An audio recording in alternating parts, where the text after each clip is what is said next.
بیٹھ جاؤ سر چھوڑو. چلی ہے رسم کے کوئی نہ سر اٹھا کے چلے. ناظرین یہ اس وقت سیشن کورٹ کے مناظر ہیں، آپ کو اس وقت دکھا رہے ہیں. پولیس اہلکاران باڑیں اور وہ بھی ڈبل باڑیں. اس کے لگانے کی وجہ صرف اور صرف یہ ہے کیونکہ آج ان کے مطابق شاید کوئی بہت بڑا دہشت گرد ہے، یعنی جنرل ریٹائر امجد شعیب، جسے یہاں پر پیش کیا جانا ہے. یہ اس وقت سیشن کورٹ کے مناظر ہیں. چاروں اطراف سے راستے کو باڑوں سے اس وقت سیل کر دیا گیا ہے جبکہ پولیس اہلکار تعینات ہیں.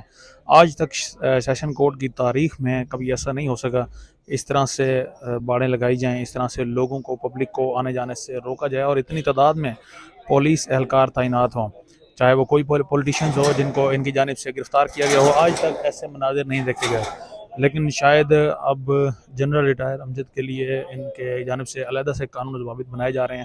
اس وقت آپ دیکھ رہے ہیں کہ یہ راستوں کو بند کرنے کی کوشش کی جا رہی ہے. اس وقت صرف جوڈیشری میں جو اہلکار ہیں ان کو یہاں پر اندر آنے کی اجازت ہے. باقی یہ باڑیں اور پولیس اہلکار اس وقت تعینات کیے جا چکے ہیں جنرل ریٹائر امجد شعیب کے لیے.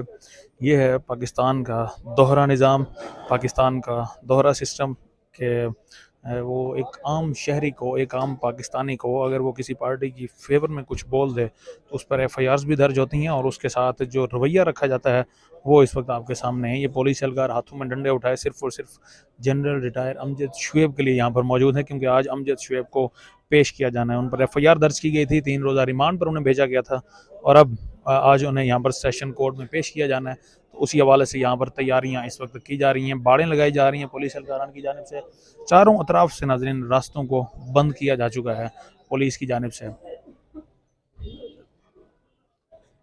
آج ایک مرتبہ پھر سے ان کے ریمانڈ کی استدعا کی جائے گی، لیکن ایک بڑی خبر بھی ہے امجد شعیب کے لیے کہ اب ان کی وکالت کے لیے میاں علی اشفاق جو عمران ریاض کا کیس بھی لڑ چکے ہیں، اب وہ پہنچیں گے اور ان کی جانب سے وہ کیس لڑیں گے جنرل ریٹائر امجد شعیب کا. تو یہ بہرحال اب تک کے مناظر ہیں سیشن کورٹ سے. اس وقت آپ کو دکھا رہے ہیں کہ باڑیں اور پولیس اہلکار جس طرح سے تعینات کیے گئے ہیں، چاروں اطراف سے راستوں کو بند کیا گیا ہے تاکہ کوئی بھی شخص یہاں پر سیشن کورٹ میں اندر داخل نہ ہو سکے.